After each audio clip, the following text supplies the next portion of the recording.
Chelsea trying to play us.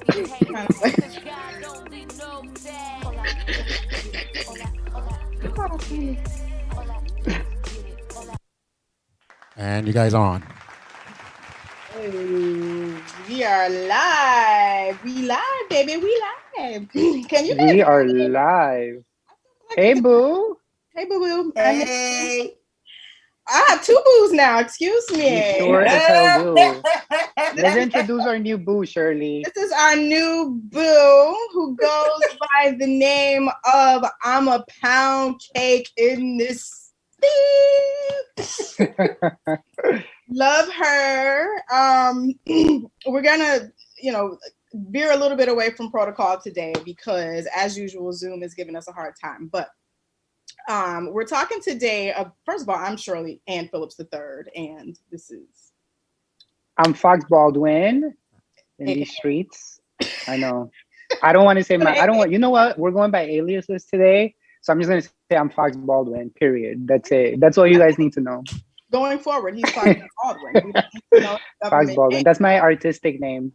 And I told him it sounds kind of porn star-ish, but it is. Right. I could easily transition into OnlyFans if I wanted to. Absolutely. Period. Sounds like a plan. But we're veering a little bit away from protocol. We're not really going to do commercials today. We are on limited time and our guest is very, very busy. But we will be talking today, as promised, about this whole idea of fat phobia. And fat phobias in Black and Brown communities, which we often, it's kind of like the elephant in the room. We just assume that we're okay with being thicker, being bigger, being chunkier. And as a plus size woman myself, I can tell you that that is not always the case. And so I know Emmanuel gets tired of me talking about the issues that I face as a plus size woman. I'm always like on the, what's the word I'm looking for? On the defensive. Yeah. Whenever somebody says something slick, I'm always like, she's ready to fight. Because I understand the struggle. Okay. So our guest today is actually an activist. She is a motivational speaker. Aren't you hosting a talk show too, ma'am? Damn, she does it all. She does it all. She's modeling. She's doing everything that we would want any plus size woman to do. That's in their Beautiful. glory. So please welcome Miss Amapoundcake. Amapoundcake. Amapoundcake. Hey, welcome. She spells it with an A, not with an I. Period. AMA. Amapoundcake. I want to know more about that name. That's what I was about to say. Tell us first of all, how did you get the name? Aside from so this is so funny, right? So Amapoundcake, one is my first language is Ebonics. I'm a Southern girl. And so I literally want to uphold my culture with AMA, and it also is Ghanaian. I'm not Ghanaian, but when I went to Ghana, my extended family calls me Ama. And so I wanted to keep that within. And also pound cake is my grandma. She used to bake cakes and pound cake. A lot of Black people use it and they talk about either a light-skinned girl or a bigger girl. And so, but for me, it means like my body, like I'm a pound cake. I'm owning it. Like, I don't really care. I'm not trying to look like your, pop culture IG model. I want to look like myself. I want to embrace it. I'm not trying to sound like, that's right. How people say I'm supposed to sound. I speak Ebonics. That's my culture and it is what it is. So I'm a pound cake. I'm all of that. I'm Black. I'm fat. I'm femme. That's it. I love it. And I love that you're not afraid to use the word fat because we try to like sugarcoat it. Oh, I'm obese or she's like, I'm big Black boned. and I'm fat and like deal with it. And I love it. I love that. Question. Have you always been this exuberant and this self-confident about your body? And if not, how did you get to this point? Oh, that's always an interesting question. So as far as I can remember, yeah. Most people kind of would tell you if they know me, they're like, this girl has kind of always been like this. It's kind of a thing that people who really know me talk about, like, oh, it's so amazing that you get to be yourself as an influencer. So I would say, like, even as early as the 6th grade, like, I identify as a fat person. Like, I have fat friends, so I co-founded this group with my friend.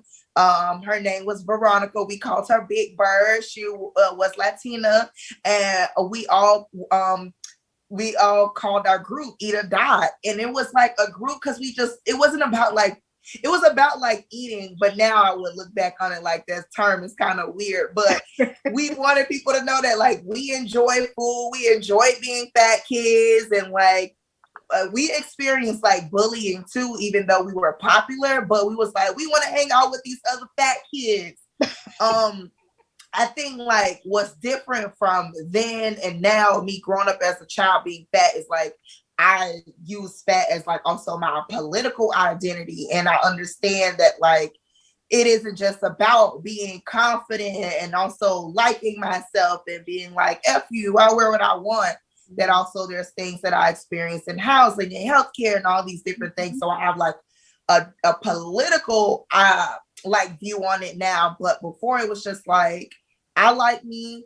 I remember this lady in high school, like a mom said something about me, and my friend in high school, he said, guess what? My mama said about you, like, you can't tell her she ain't cute. And that's right, you can't. You can't. You can. So, Emmanuel, question. I want to know I don't know what to call you guys now. Is it Latinx or Hispanic? Or I'm so Latino, Hispanic. Yeah, I don't do the Latinx thing. So I don't whatever. understand it. I need to be coached. I don't know what's politically correct anymore. It just means like they don't want that for people who like don't identify as like male or female. X is like it's for the gender non-binary, right? Got it. Right, but the thing with that, sorry, Shirley, the thing with that is that in the Spanish language, we use the male verb to refer to like everyone. You know what I mean? So there's a lot of like pushback on the Latinx thing. I don't know how I feel about it yet. I just think it was created by white people personally, and I don't know how I feel about that personally. So there's more of like a thing for me not really subscribing to it as much as this generation per se, because a lot of my students identify as Latinx. And I just think that maybe I'm a little old school, which I hate saying because I'm like not old in any way, right? But it's like, damn, I feel like I'm a grandpa now. This damn generation, yeah, I'm a grandfather. Go ahead, Shirley. What were you gonna ask me about the community? I was gonna say, do you feel like in the Hispanic community, being overweight is more accepted than it is in African American communities? Because I don't feel like that you guys get as much flack as Black women do, I should say. It's like a double.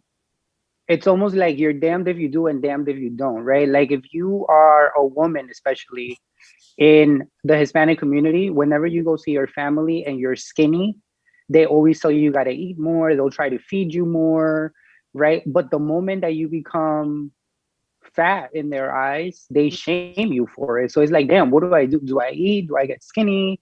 You know, my grandmother's telling me that I'm not gonna get a husband if I'm too skinny, but then she's telling me the same thing if I'm too fat. So like it's always been a thing. It's like in my household, my parents were notorious for shaming my younger sister, and she wasn't even nowhere near fat. But I remember as soon as she was like 3 or 4, they would already say, you know, you're getting fat, you have to go on a diet. The little girl was like 3 or 4, and they would like shame her for it. Wow. You know, and it's become in our community as like a term of endearment. So anybody that's fat, they call you gordo, gorda, gordito, gordita. It becomes like a term of endearment, right? But attached to it is also that like shame that you feel because you are fat. Okay. You know, so it's a big thing. Yeah, it's a big thing in our community too. And I have something to say to that actually. So I also do like body image coaching. I take on a small number of clients a year. And I was kind of like taken aback.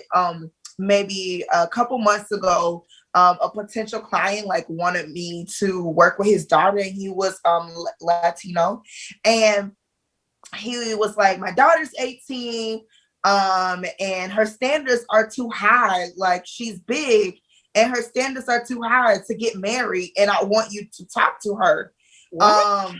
Yeah, like he literally told me that she needs to lower her standards. And I'm not saying that doesn't happen in the African American community, but I do think like there's a different play on marriage than it is in like many African American communities. Like for me, even though like people be like bigger people are less likely to get married to whatever these high value whatever men they talk about. But like the shame in general, a lot of big people in general, fat black people or fat black African Americans are married. So I never heard anyone say like explicitly say she needs to lower her standards in order to be in a relationship. And I think I'm assuming you're talking about like this whole Kevin Samuels nonsense about the high value man and the high value woman. And basically in a nutshell, he says that if you want a man of a certain caliber, like making a certain amount of money or et cetera, you have to be thin, you have to be quiet, like you can't be loud and boisterous, you have to be thin, you have to basically subjugate yourself to your husband, which we know is not true. I think that's for boys.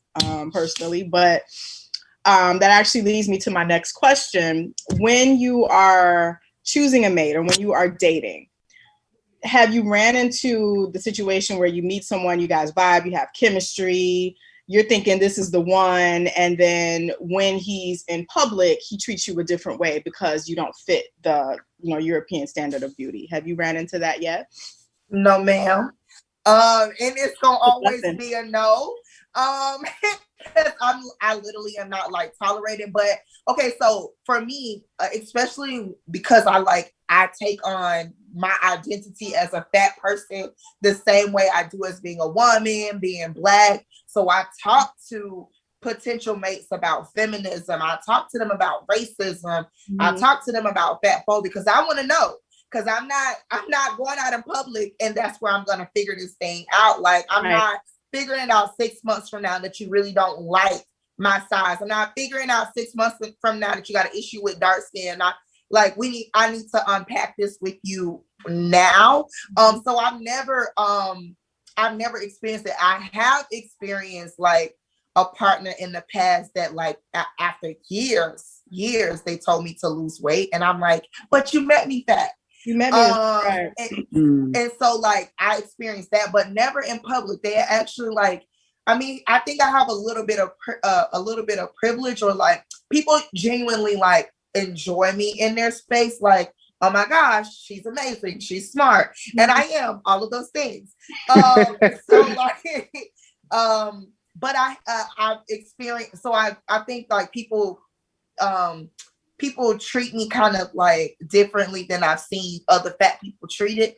But I have experienced going out on a date with a guy, and there actually, this is not because we're having this conversation about Black and brown people, but I was at a club back December 2019, because COVID was 2019 in Atlanta, and I was at like a Latino club, and there was these like Latino women like staring at us. Like he was thin and 6'4". Of course, I'm fat, so to them we look like the number 10, I'm sure. And so, like they were staring like the entire night. And so what ended up happening was, he was like, why are they staring at us? He did not understand all the way. That was our first date also. So it was like, he didn't understand like why they were staring. Like while he may enjoy my body, he did not understand that like people treat me differently. And so like, I didn't have to check him because he just started like making a scene. Like, I like her. Let me kiss her. Let me hug her. Yeah. Blah, blah, blah. And so it was like, it was kind of a thing that I didn't have to address. And I just appreciated it. And I'm so glad you touched on that. You said that people genuinely or generally enjoy your presence and enjoy who you are as a person. And I think what I'm going to say a lot of boys, because real men don't think this way. What a lot of boys don't understand is that personality and chemistry, you cannot purchase and you cannot manufacture that. So when you meet a young lady, whether she's 300 pounds or 120 pounds, it's who the person is. It sounds really corny, but it's who they are as a person that you should be, vibing with, not what they look like on the outside. And so I think in my experience, I always have a boy. Emmanuel, don't I keep a man? She sure does. And I'm not even gonna say why she keeps a man, but I know that's nobody's business. But we will save that for later. Listen, I've always been, if I'm under a 12, then it's a good year. But usually I totter between like a 12, 14-ish, 14 and a half-ish. So technically I'm plus size, but I don't have a problem getting a man. And so what I'm told is it's who I am as a person that they are attracted to, versus a lot of my thinner friends who can't buy a man, can't buy one. So there's something to be said about. It's definitely the confidence, it's the way that you are living in your skin and the way that you present to the world. It's an aura that you carry with you, right? And a lot of people that I've met who have been fat, a lot of men that were potentially like good mates for me to be in a relationship with, possibly, I didn't really connect with them because they didn't have that confidence to them. They were still very unsure about their bodies. They weren't secure. Like they didn't really know how to approach me. Mm-hmm. And that is, I think, for a lot of us, and I'm speaking for myself, obviously, but for me, it has to do with confidence, right? And if I had met someone that was, bigger, who had that confidence, that was unafraid to walk the streets mm-hmm. in his body and not have a problem with it, or, like just be more confident in his size, then the conversation would have been different, I guess. But I never met a bigger, like I have one of my best friends is fat. You've met him, Shirley. And he's very confident, but I think that confidence has come with a lot of like time. Because when we were younger, he wasn't confident. In high school, he was definitely not confident. And as we hit our 20s, he started to gain that confidence that he was able to like really channel and really like love in his 30s. And now he's most certainly secure, and that's appealing to a lot of people. That's really attractive. It takes a while because everything is like fighting and working against you. When you turn on the TV, the first thing you see is an ad to lose weight or some type of protein shake to drink. So it's very difficult to stay confident. Social media plays a big role in that too. That's what I was about to ask, Ama, is how you said you're an influencer. I've seen you on Instagram. I've seen you, heard you speak on Clubhouse. What are some of the ways that you use Instagram to get your message across? Like, because I think it's deliberate. So I look good while doing everything. No, I'm just kidding. So some of the things is like, I love to, put a kind of provocative picture and talk about like the history of racism and fat phobia. Because even a lot of like fat white people or just white people in general, like they try to not acknowledge the racist history to fat phobia and make it just about size. And so that's like a thing, right? And then like fat white people try to pretend that they're not racist too because they live in a fat body and are marginalized as women and fat. And so, and that could be like a complex for fat white people, but that's not the same as being a fat black, brown, or black person. And so I teach that. I have a class coming up this Wednesday, February 24th, where I'll be talking about fat phobia as a social justice issue. So I talk about fatness from a social justice lens a lot. And a lot of people see me as like, the self-love advocate. I'm not really even a fan of that message all the time because I think it's hard for people to live in self-love all the time when they're marginalized. I think it's for like all of us who live in marginalized bodies, because you can love your body today and then kind of feel away if you get stopped by the police, because now it's like a reminder that there's something that people feel that something is wrong with their body and it can result in death. And so that insecurity or that invalidation at the moment that you feel in your body is very real. And, I have to honor that. And so that's some of the things that I do. Wow. I talk on Clubhouse about weight discrimination all the time. Then I take a break, outside of teaching classes. I also write. So I am the editor for the body politics column for the Curvy Fashionista. And so I like write all about these different issues when it comes to even like being someone who was like fat and disabled, right? And like, or fat and poor, fat and brown. And so I really try to have a political take on fatness. So like people understand it's not about like, I can love myself all day, but will I get discrimination for being fat and Black and woman when it's time to go apply for the job? And the reality is yes. And so no matter how much I love myself, we have to create a society where like I'm not experiencing discrimination, because I'm not trying to make people like me. You don't have to find me beautiful. You just have to make sure that whatever your ideas of beauty is, it does not impact like my ability to thrive. And that's like kind of how I see it.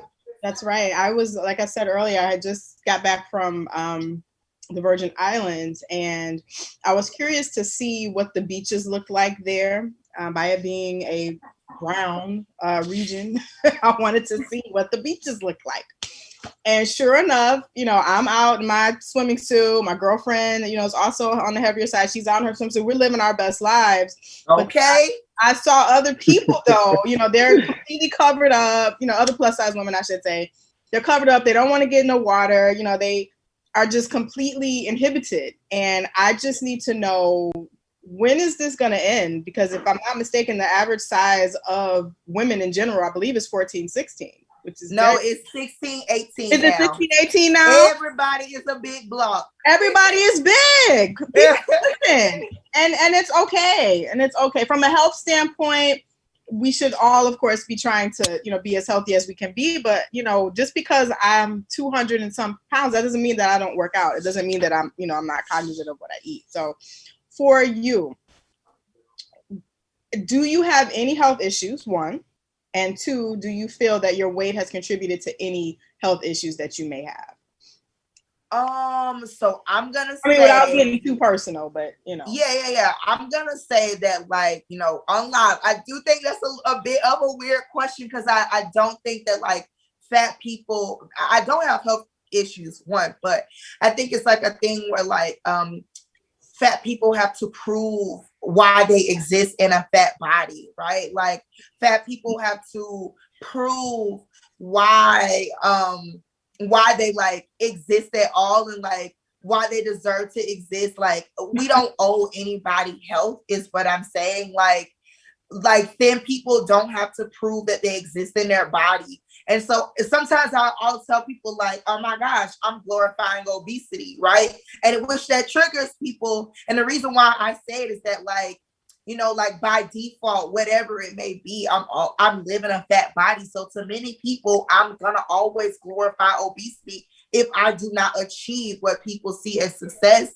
And that is a thin body, right? Like, do thin people have to prove that they're not anorexic, right? Which is like ignorant, because anorexia is something that all sizes have, right? And so it's like all these different like things like that we're taught about thin bodies, fat bodies, and around like health and who's healthy and not healthy is kind of like problematic, right? Even ableist, because it's like some people, no matter what size they are, will never be able to achieve health, because like they were born with some type of health condition, or they have health conditions that they cannot control, be it by genetics, being by environment, being by whatever. And so I think like the real thing is like, how do we have a conversation about fat people and health?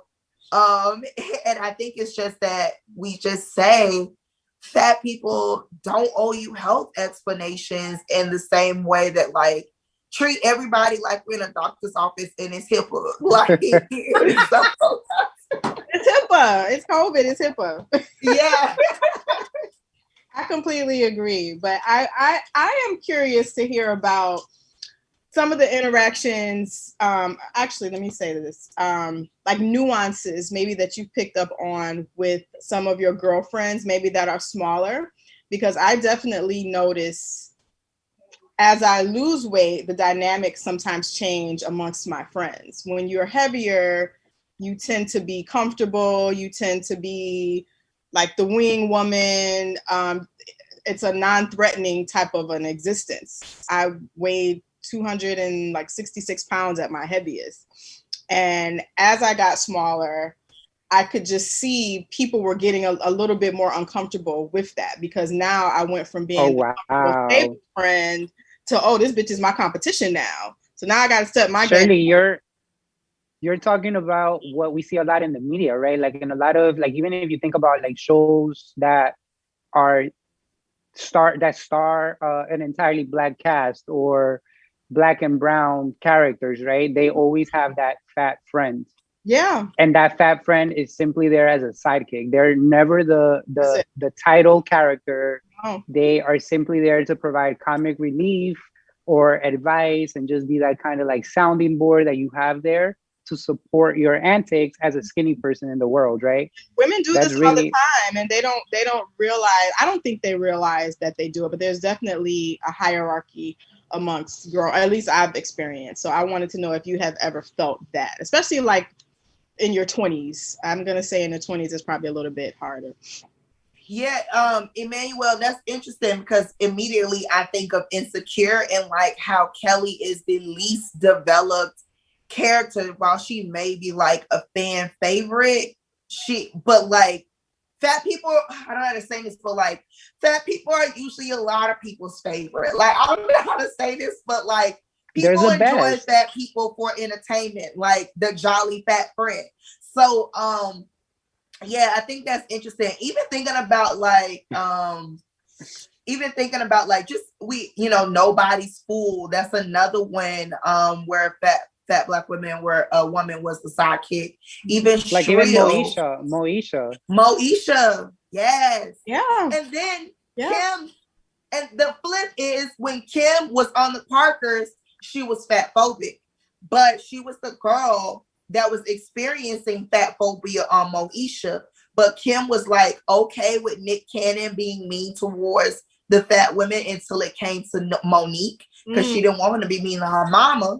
And then she also had a fat boyfriend that she was like, I don't really like him. He needs to lose weight. So she put him on a diet. I don't know if you remember that. So it's like, yeah, you can experience fat phobia, but are also you somebody who's perpetrating it. So that's interesting. Interesting. Why are people so afraid of being fat? Like, why can't we just live our best lives and eat chocolate cake? And what is the big deal? I'm thinking that a lot of it has to do with like the historical, like the origins of medicine, especially in our country, right? Like, if you think about it, what is in the textbooks today benefits some sort of capitalism. It benefits a company that's banking on giving people medication, right? Pharmaceutical companies, the treatment from a for perspective, you're saying. Like, I'm saying that, yeah, like they're making money off of people having all these conditions because of their weight.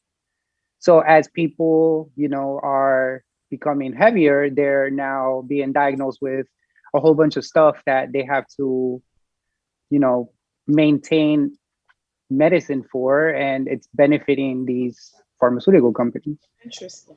Right. So there's this obsession with not being fat, and more of our population, like was said before, is becoming fat, right? What's the average size again? 18?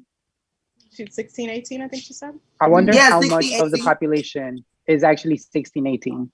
And the same goes for men, right? It's not just women, it's men also. So it's like, who is it benefiting? Is it a ploy to get more money into these companies? Is it an actual like fact? I would love to like look at studies that say that because you're bigger, you happen to have all these conditions, which may not necessarily be true. I don't think they're mutually exclusive. I don't think that because you're big, you need to have some sort of medical condition, right? I know a lot of very healthy big people and they're doing just fine, but there's this push That's to always make the us argument is, oh, I want you to be skinny. smaller because it's healthier for you to lose weight. But sir, you're turning up a whole bottle of Hennessy and drinking or smoking weed and cigarettes. Drinking and driving. You're drinking. Not and wearing driving. your seatbelt. You're You know? toxic. You're Like, Yeah. right. You're toxic. How about you're a narcissist? Can we start with that? Can we start with mental health? You're smoking hella cigarettes, and you're talking about me being like you're the doctor. You're skinny, but you're having unprotected sex. Like, let's talk about risk, right? Because in reality, I feel like we all have a thing that is our vice. And it may not be like to varying degrees of healthiness, right? And risk involved. But I feel like there's a lot of shame that is placed on fat people in our communities. I think go ahead, sweetheart. Yeah, so it's interesting. Like, I was thinking about, like, okay, you were like bringing that up, but like there is, the idea of health is like also rooted in like racism. Yeah. And so for me, it's like thinking about, well, what is the BMI standard? White people's bodies. I'm not white, you not white, you not white.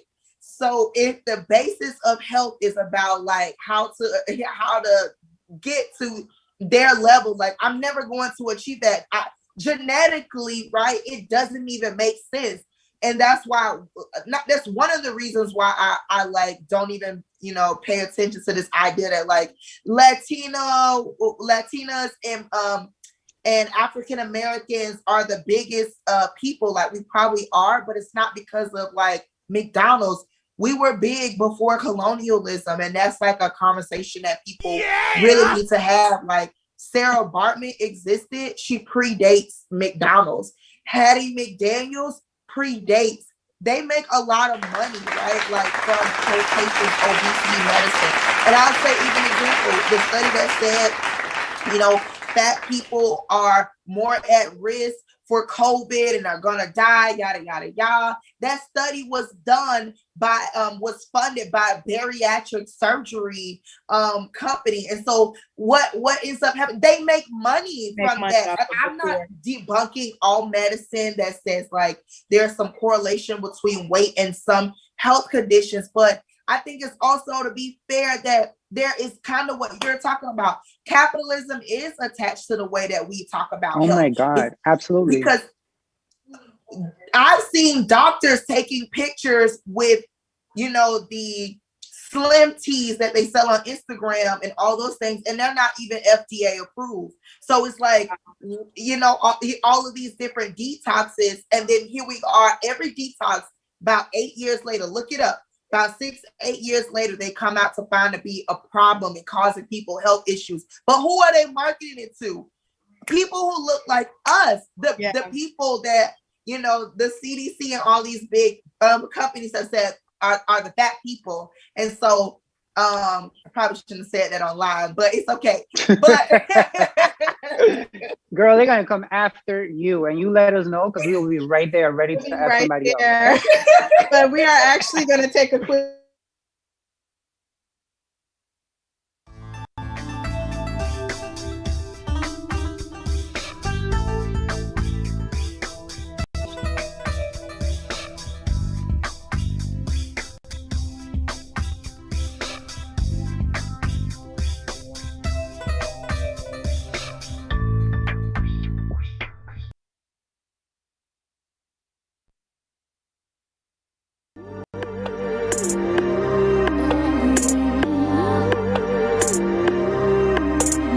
God bless my haters. God bless fake hoes. God bless these haters. Cause God only knows that all I do is get it. All I do is get it. All I do is get it. All I do is get it. All I do is get it. All I do is get it. All I do is get it. All I do is get it.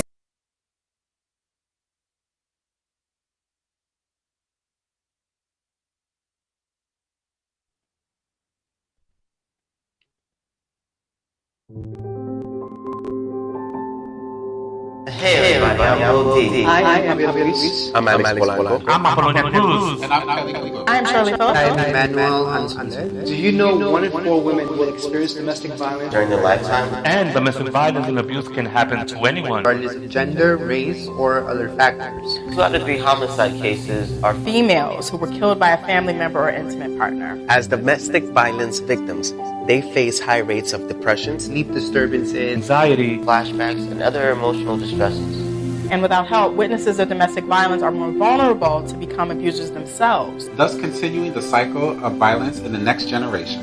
Hello, I'm Charles Aloma. Join the LDM network and Safe Horizon and take a step into changing these facts. So if you are or know someone that is being abused, please call the City Domestic Hotline at 1-800-621-4673. So that is 1-800-621-HOPE. Speak out And make a difference. And just know that you don't have to deal with this alone. There is help.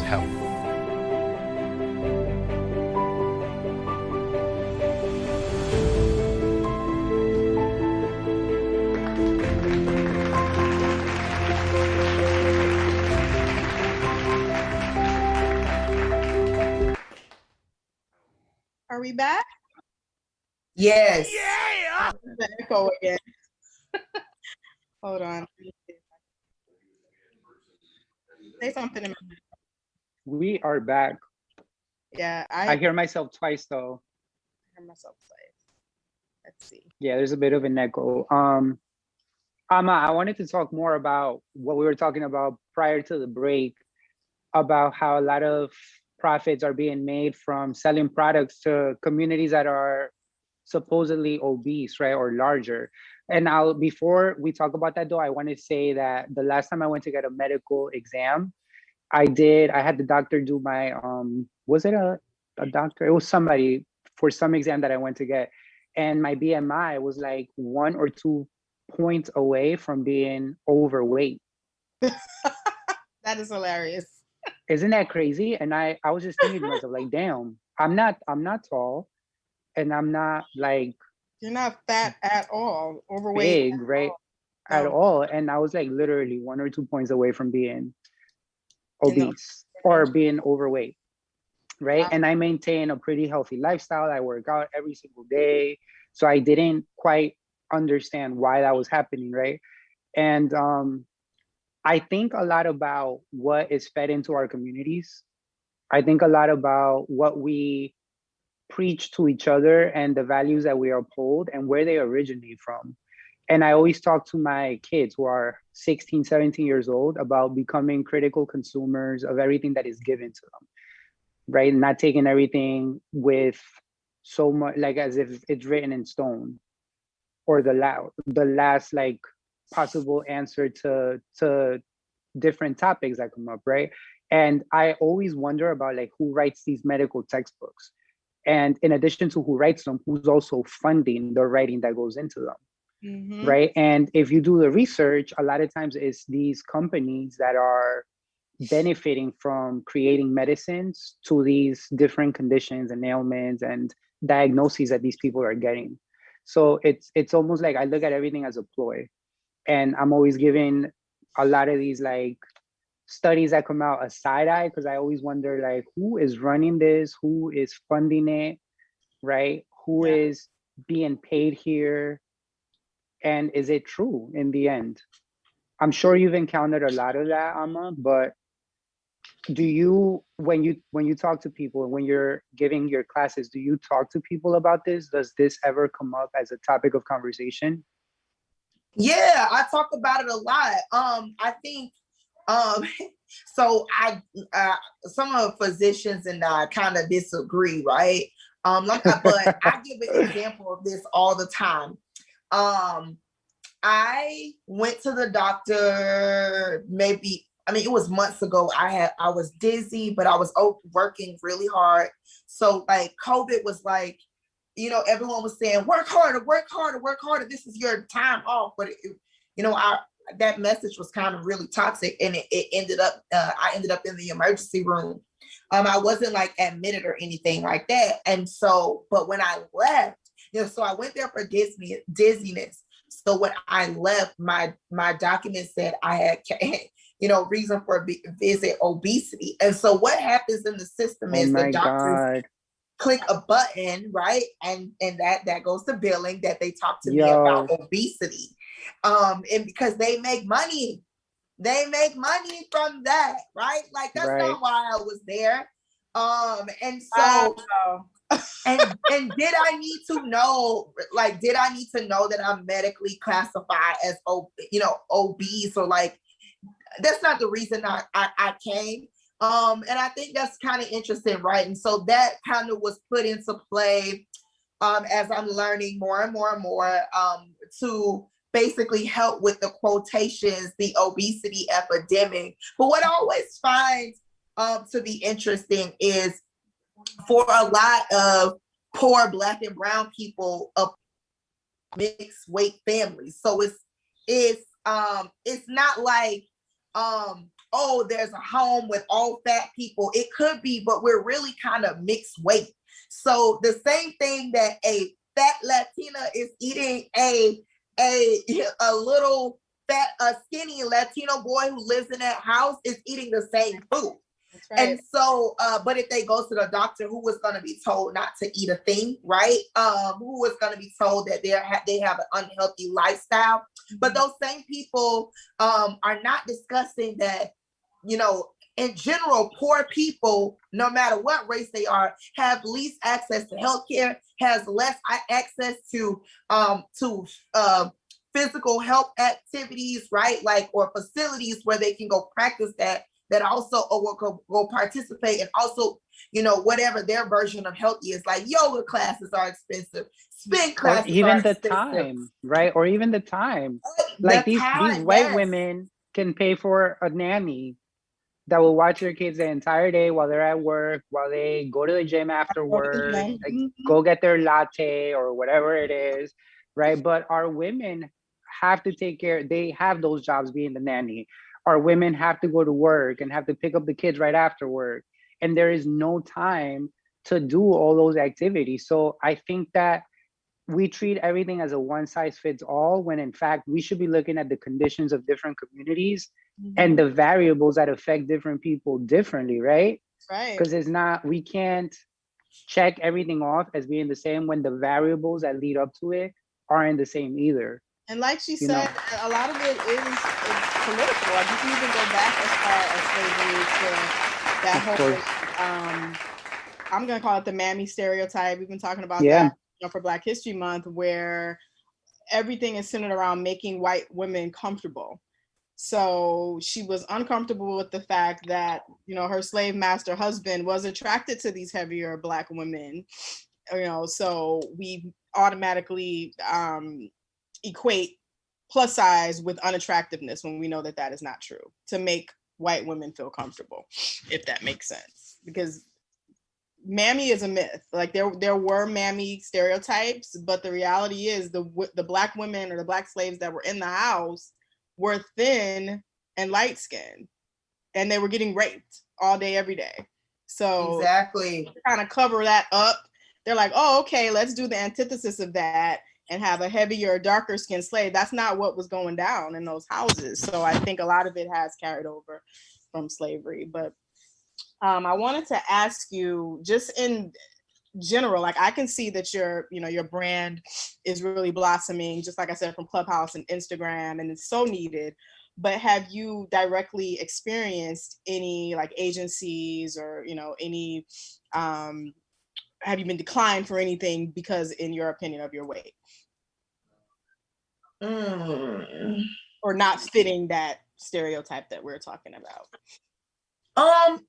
So for me, I think it has more so to do with me being a Black fat person over just being fat. And I think that racism is still alive and well when it comes to these brands.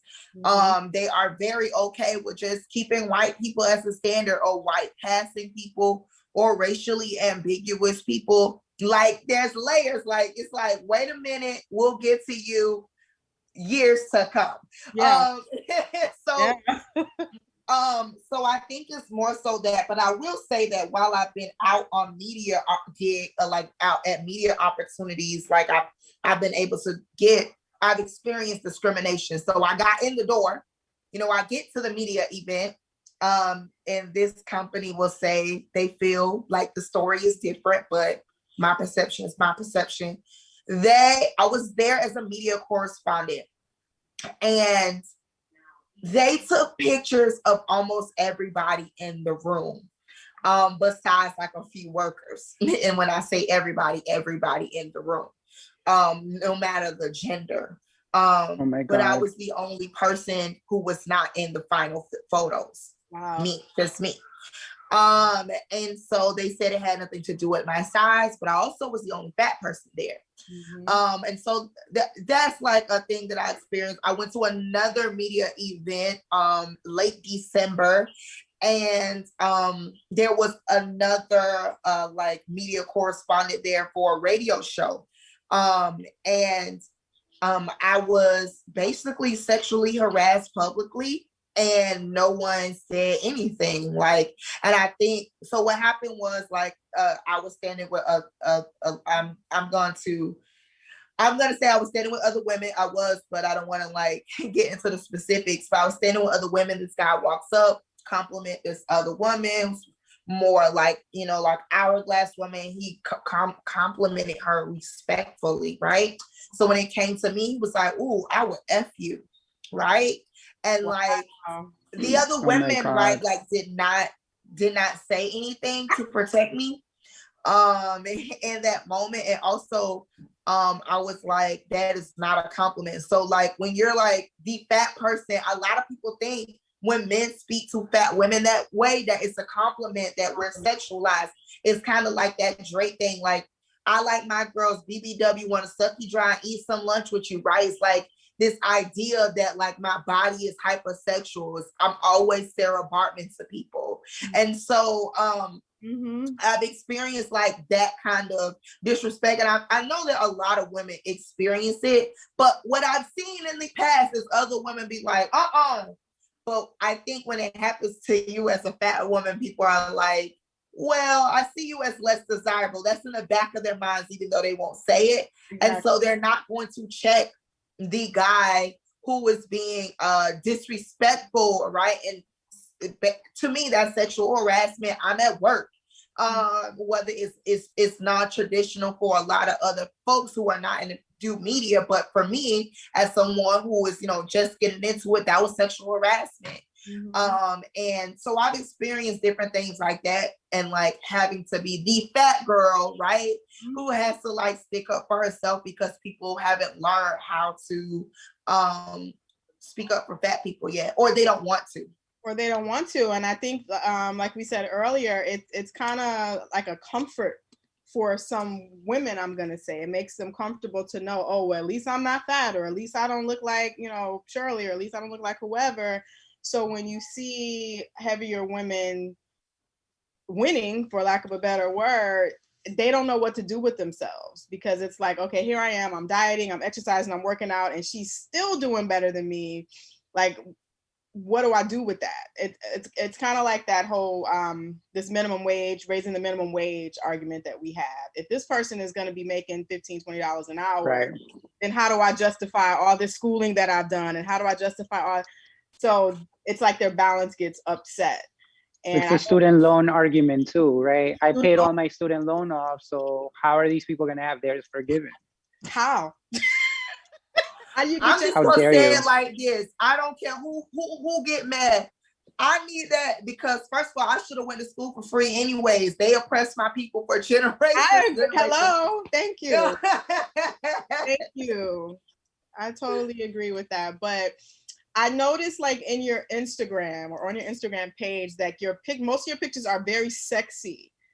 Do you do that on purpose to piss people off, is what I want to know. No, that's funny. Like, I feel like I'm a little bit right now. I went to Sunday dinner like this, so I think it's like a little bit of who I am. I think I'm dope when it comes to the camera. And I just want to show the world that, like, my father was a photographer. So when I was a little girl, you know, I was in front of the camera when I was a very young child. And even though I don't talk about myself a lot on the internet, some of it is, you know, about like, I'm going to use this picture to sell a message. But some of it is also like, well, this is kind of how I take pictures. It's also weird, right? Because what I think is sexy is when I'm in lingerie. What other people's like, in that dress, that was kind of sexy. And I'm like, really? So yeah, I'm not all the time. Am I? You know, is it intentional? Sometimes it's not even about it. But I do think that people are more likely to read the caption because of it. I think that if I had a selfie trying to explain it, people probably are less likely to read it. I agree. No, you have to check out her page if you haven't done so already. I mean, skinny people do it all the time. And it's not a problem. Right? It's not skinny a problem. girls do it all the time. Skinny men do it all the time. Not a problem, but they post whatever they want. No recourse, no, you know, like no social like stigma attached to it. So why not fat people? I definitely feel like there's, even amongst plus size women, there's like still a hierarchy. Like if maybe you're 300 pounds, but you have a flat stomach, right? So I think depending on the level of obesity that you are, I think you get different accolades also. Like certain body forms are more acceptable than others. And go ahead. So true. Yeah, and I don't think that's just in the plus size community, because we talk about that like, oh, this is just in the plus size community. It's just like colorism in Black and brown communities. It's not just like the Black and brown people who practice colorism.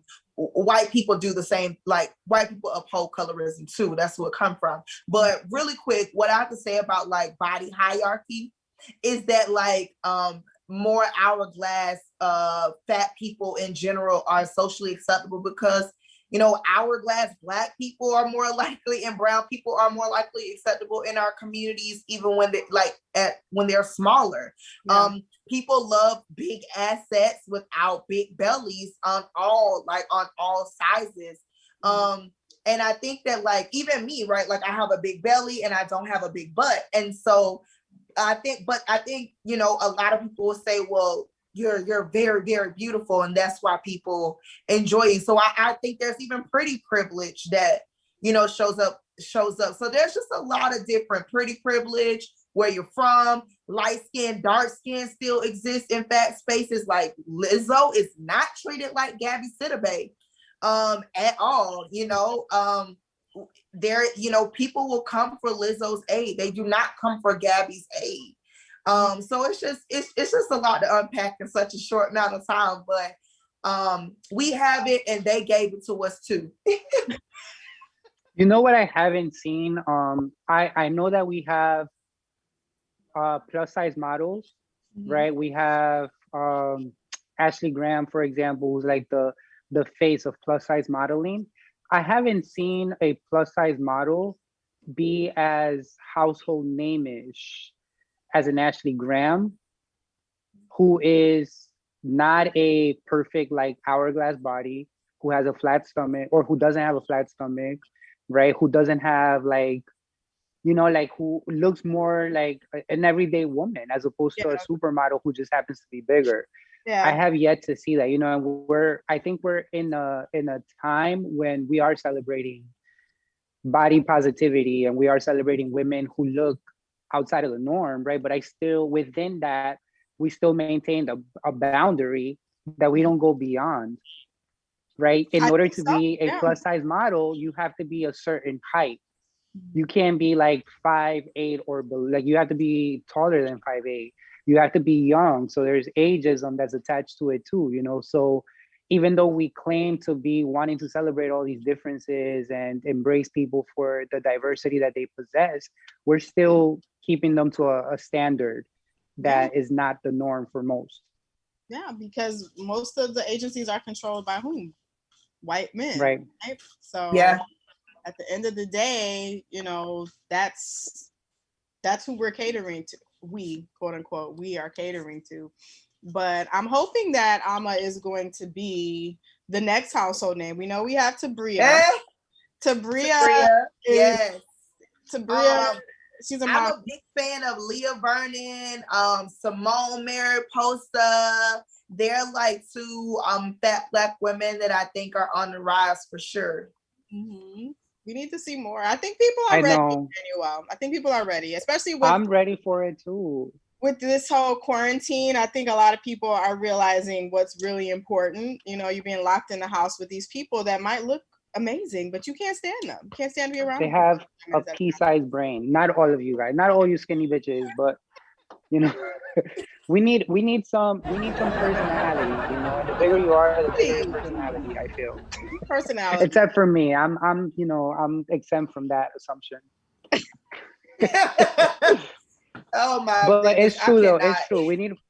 We need more representation, and we need true representation. It's not just saying it; it's actually like putting it into action. I think it's time. I agree. Are we out of time? What do we have? Like 30 seconds up? Yeah, we have probably like a minute. All right. So Amo, can you just let the audience know where they can find you, and if you want to quickly just shout out any projects that you have coming up soon? Yeah, just check me out on all social media platforms: Instagram, Facebook, Twitter, all the platforms. Clubhouse at Amapoundcake, Amapoundcake. You can also check me out my website out at amapoundcake.com to book workshops if you want to learn about how to be an ally towards fat Black people or fat people in general. It's not just for fat Black people. Amen. Thank you, Kylie. I love it. I think we are done here. Thank you so much. Thank you. Everything that I dreamed it would be. I know, this is awesome. Thank you for sharing your life and your work with us. Absolutely. Thank you for having me. Man, you are. We are out of here, you guys. Until God bless my haters. God bless fake hoes. God bless these haters. Cause God don't leave no sad.